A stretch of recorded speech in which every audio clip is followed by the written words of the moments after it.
Boys, Ferran Torres, after scoring in the World Cup final, boy think he's prime R9. Nigga, you a fucking Ferran Torres, bro. Still a stinking ass bitch. He hurt my feelings by scoring that goal. By his football, Argentina did not attack the whole game, but this go to this video by the one and the only Paytalks Football. One of the best channels out here, bro. His videos, they are so sexy that he touches me differently, bro. So let's go. Ferran Torres is delusional. That's his video right now. Let's go crazy. Ferran Torres scored the winner in the World Cup final, and suddenly he doesn't know how to act. What do Barca need to do to keep me? They have to show me they want me.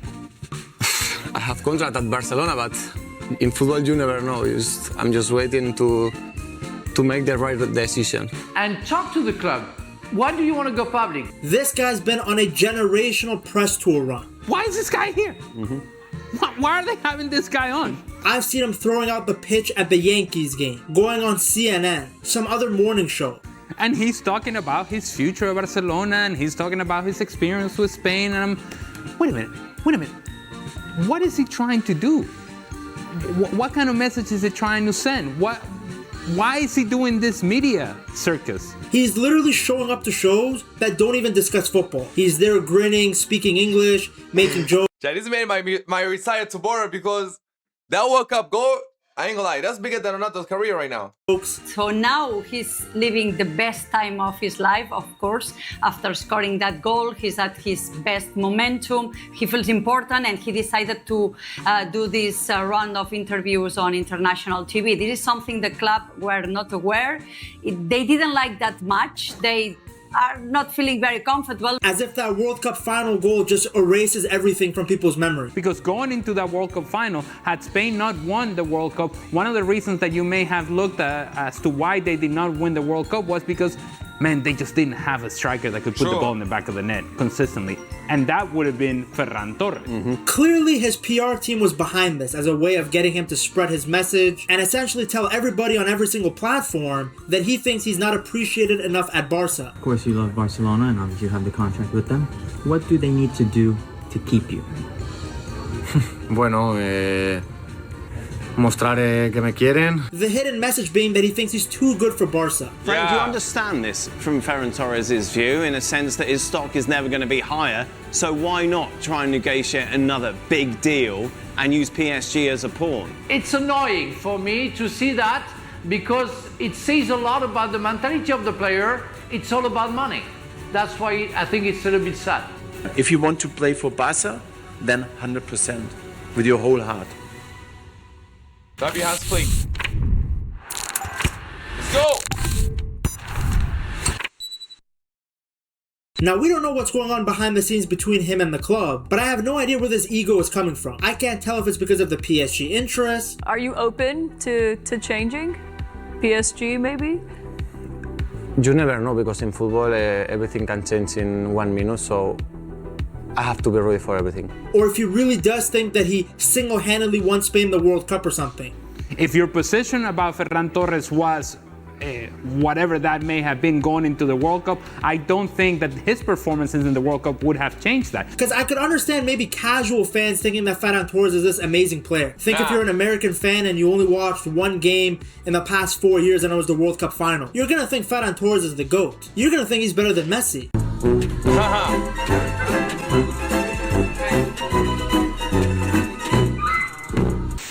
But for people that have followed his career, they know what he's capable of. Everybody knows what kind of player Ferran Torres is. Because Ferran Torres showed during the World Cup that where he might be able to score you one really crucial goal, he probably isn't a great scorer of goals based on the fact that he missed all of his chances in the previous 7 games. And it's exactly the player that we saw play for Spain. A super sub, a guy who's a fantastic rotational option. Like, just because he scored the winner, that doesn't change the fact that De La Fuente used him as a super sub throughout the entire tournament. He did not have a good World Cup up until he scored the game-winning goal. So his assist for Mikel Merino to knock out Portugal, his goal against Argentina, they all came because he came off the bench. Really for Ferran, he should be pretty happy with the position he's got, which is backup striker Barca, backup striker for Spain, and on top of that, just scored the winning goal in a in a World Cup final. And that's exactly where Barca were utilizing him. Now, this video isn't about whether you think Ferran Torres is a good player or not. It's about the delusional statement from him that Barca don't value him, which couldn't be further from the truth. There's actually a lyric from Drake's song Tuscan Leather that really applies to this situation. And he says, bench players talking like starters, I hate it. And oh my goodness, that lyric could not be more applicable than what we're seeing from Ferran Torres. He feels the World Cup has made him the hottest property around, which he's not. He's a good player. You are not the guy. You're not capable of being the guy. First of all, the hate and criticism around Ferran Torres never came from the club itself. We've seen Barca try and push out players before. We've seen them create headlines to put negative media attention around them to get the leverage in contract negotiations. Pretty much what happened with Frankie de Jong. But they never did that with Ferran Torres. The criticism around Ferran Torres came from fans online, maybe some fans in the stadium who were booing, and Spanish media. The club, Barca itself, his teammates, the manager, nobody ever disrespected him. In fact, it's been the complete opposite throughout his entire Barcelona career. Well, with Ferran, I've got a very good friendship. I think he brings a lot to the team, especially in front of the goal. I had the chance to talk with some sources at Barcelona, and they say that... Yo, boys, do you remember when Barcelona used to play Europa League, bro? That's crazy, though. Messi left and they play Europa League back-to-back. That was insane. The position is the same. Barcelona wants to renew Ferran Torres. They expect him to be back after his holidays, the 12th of August. Barca put a lot of faith in him before he had even kicked the ball. Because think about it, they spent 55 million euros on him during a time where Barcelona were in their worst. Imagine Barcelona took Ferran Torres instead of Julian Alvarez when his agent literally offered Julian Alvarez to Barcelona, but it was like, no, we're going to take Ferran Torres from Manchester City. And I bet they regret that shit now. Now they want to get Alvarez for more money, and it's going to be harder. Financial situation ever. Like, these guys were brokies, had a little bit of money to spend, and they spent it on Ferran Torres. So how was he underappreciated? We're talking about registration problems, financial restrictions, limited money, yet these guys still chose Ferran Torres. So clearly they didn't think he was just some squad player. They saw him as somebody that they could get value out of, that they could use. Then you have the fact that he had immediate trust as soon as he joined. He was put into the starting 11 straight away. In fact, I think a lot of people have forgotten he got a brace in his first El Clasico against Real Madrid. Barca won that game 4-0 at the Bernabeu. An excellent performance from the Shark. At that point, everyone believed that Barca had signed a real superstar, because when he was coming out of Manchester City, he was still young, and a lot of people thought that he had really good potential. Like, the jokes about him being the next David Villa were not jokes at that point. Talk to us about Ferran Torres and his contribution this evening. Not this evening, not just this evening. Of course, this evening was so important, but not just this evening. It's his first season in England, and his numbers are exceptional in terms of goals, exceptional. Xavi had a lot of faith in him from the get-go. The reason that Ferran Torres had a... I see my boy Yuturga, che. Goals, exceptional. Xavi had... Yeah, Yuturga. Wait, how is the boy doing right now? Yo, remember, I was a big Barca fan during the hard times, bro. Jutugra. I remember the guy was playing in Crab Bridge. I never seen him after that. Is he Jutugra? Is he the guy? Yo, that's him. He played for Celta Vigo now. Yo! He looks old too.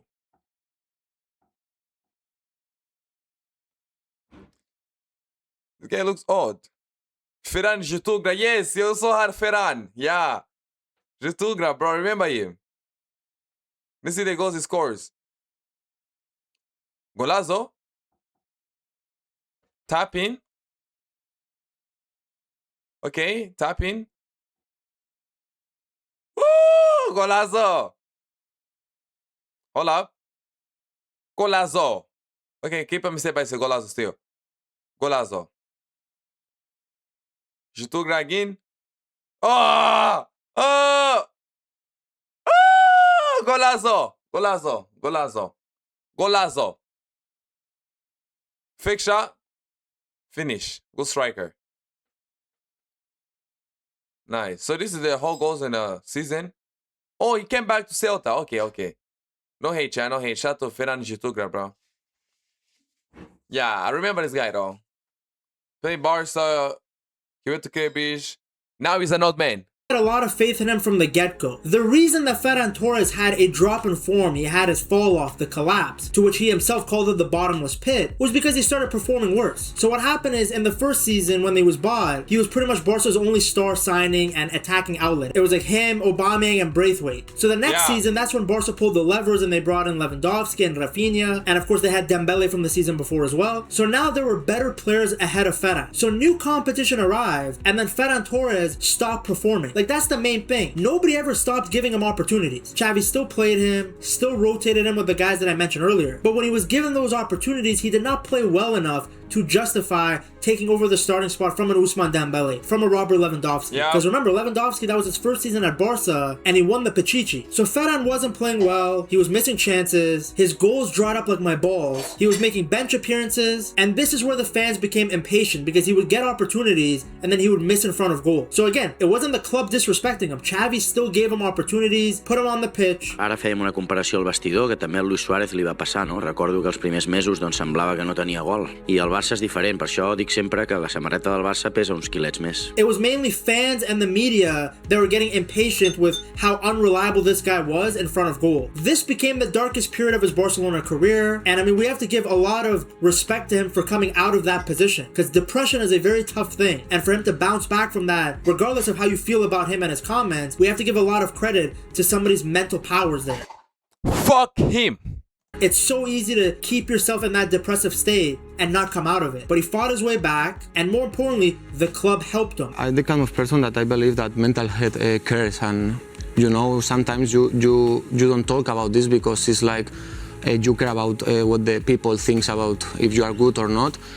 But I think now the young people just only have to talk about how they feel and how they want to be, and yeah, I think it's more important than we believe. At no point during this bad run of form did Barcelona get rid of him or try to get rid of him. And again, this goes back to his disrespect comments. There's two scenarios. Either Ferran Torres had no interest from outside clubs because he was playing so badly, or clubs reached out and Barca didn't sell him. Regardless of which scenario is true, both scenarios back up the fact that Barca had a lot of faith in him and kept supporting him. Because if no club wanted him, then you have to give appreciation to Barca for sticking with him and not trying to get rid of him or selling him for a loss. Then if it's the second situation where clubs were interested but Barca didn't sell, again, that shows how much Barca valued him. That even during his bad run of form, even when he was ass, they're like, no, we see the value you bring, we're gonna keep you. Like, the guy reached 100 appearances. You don't reach 100 appearances if you're bad. Not at Barca. Then what happens is Flick comes in and Ferran Torres has this massive comeback. He gets a hat-trick against Real Betis. He was amazing against Borussia Dortmund in the Champions League. I should probably put amazing in quotations because he ended up scoring important goals, but he could have had so much more, which has basically been the story of Ferran Torres' career. Then there was the run he went on in the Copa del Rey. Again, it shows you how much faith Flick put in him. He dropped Lewandowski to start Ferran Torres up front. The only reason that Ferran even had interest from PSG was because of Hansi Flick.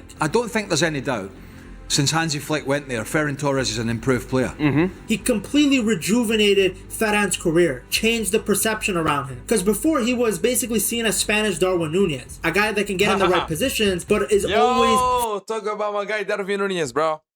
I believe Darwin Nunez is one of the best strikers of this generation, but he could tap into his potential. I really believe that. Bro, that guy has every single thing to be a great striker. One of the scariest. The new Suarez. But let's be for real, he hasn't tapped in. And I remember when Klopp bought him, it's because of the way he performed against Liverpool. And when I seen that performance, and I heard that Klopp wanted to buy him, and that guy was gonna work with Salah, bro, Liverpool's gonna kill everyone. But unfortunately, it didn't work out for him, which is sad. But I always loved Darwin Nunez, and I always believe he still got that potential in him, bro. He just smart of turning up to that potential, bro. That's all he needs, bro. Let's be for real. He need to tap into that shit and go crazy with it, man. Be for real. Failing in front of goal. Now, I'm not going to say that reputation has completely disappeared because, frankly, every season he continues to miss big chances. But now he was seen as a reliable option, at least off the bench, a good rotational option. Flick didn't try forcing Ferran into becoming Rafinha or even Lewandowski. He identified his strengths, made him the perfect impact substitute, and he ended up helping Barcelona win the Copa del Rey. Some people might argue that just his goal against Real Madrid in that final justified his fee, and yet he still has the audacity to say that the club didn't appreciate him. Does he understand that if he was the main main guy on a team, it would never be a club as big as Barcelona. He's not good enough to be the main number 9 or the face of a club that has massive ambitions. If he wants to be the main guy, he can go and do what Gonzalo Garcia did. Join a mid-table Premier League club, collect some nice wages, and boom, you're their star guy. Now Gonzalo Garcia is going to be the main striker for Fulham instead of sitting on the bench behind Mbappe and Endrick and whoever Real Madrid want to play. That's a smart move. Smart move, bro. Imagine you play Barcelona time and you play the same position as Messi. You better off to go in Sporting. Like, you're not telling Messi to go off, ever.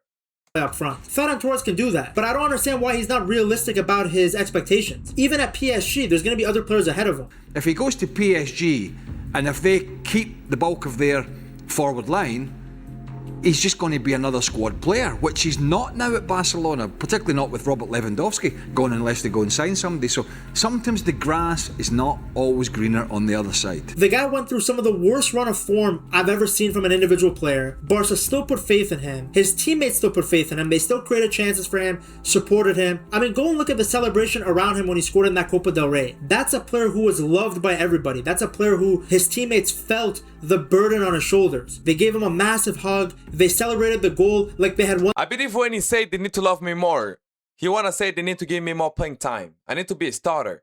I believe that's what he says. But who are you, bro? One goal because you're playing against Nahuel Molina and Juliano Simeone did a foul, like, did a mistake. Like, bro, you're not that guy, bro. You're really not that guy.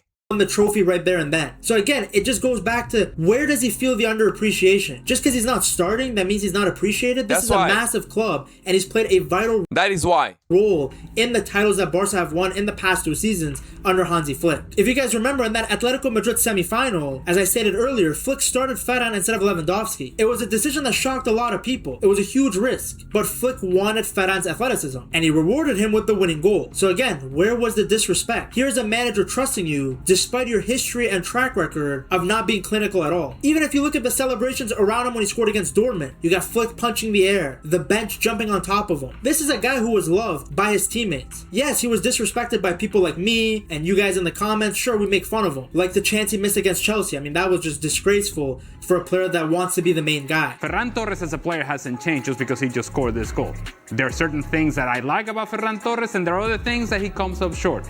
And somewhere in the middle is the truth about who this player is, and I think Barcelona trying to get there, Ferran Torres is going to have to meet him in the middle. But his own teammates, the manager, the club, they never disrespected him. The club at no point showed that they didn't have faith in him. So that's why it's difficult to see him go on this press tour and essentially act like he's above Barcelona. This club saved his career. They gave him chance after chance despite his inconsistent form. They started him in big Champions League games, Copa del Rey finals, La Liga matches, even when he couldn't hit the side of a barn door. And so his performance in the World Cup would not change my position if I were a club, and in this case Barcelona are thinking, okay, let's go forward whatever the negotiations are, but we're not going to be forced into something because you scored this one goal. And again, to reiterate, this video was never about whether Ferran Torres is a good player or not. Most people understand the value that he brings. He does like 7 out of 10, 8 out of 10 things right. He's got a good work rate, he works hard, his positioning is excellent. But his inconsistent finishing and inconsistent football IQ and decision making in the attacking third will never allow him to become a superstar. And even the success that he saw at the World Cup with Spain came from him being used where he should be used, as the star player off the bench, as a very good rotational option. Anything more than that, it's not really in his skill set, at least not at an elite club where you're competing for trophies. I think he's making the most of his moment. He's never going to get an opportunity like this again, to have this level of public profile, especially in the United States. I've never been somebody that's advocated for Ferran Torres being sold because, again, I saw the value that he brings, but these comments from him, this press tour he's done, it's complete delusion. If you enjoyed this video, I'm sure you will love this one too. Check it out right here. Derby video, man. Good shit. Good shit by Petox Sports. Yeah, I would love to talk more sports on my Twitch. Everybody pull up. My Twitch is DN Word. Yes, my Twitch is DN Word. Most people say Dean, but it's DN Word. That's my name on Twitch. Pull up, let's have some fun, bro.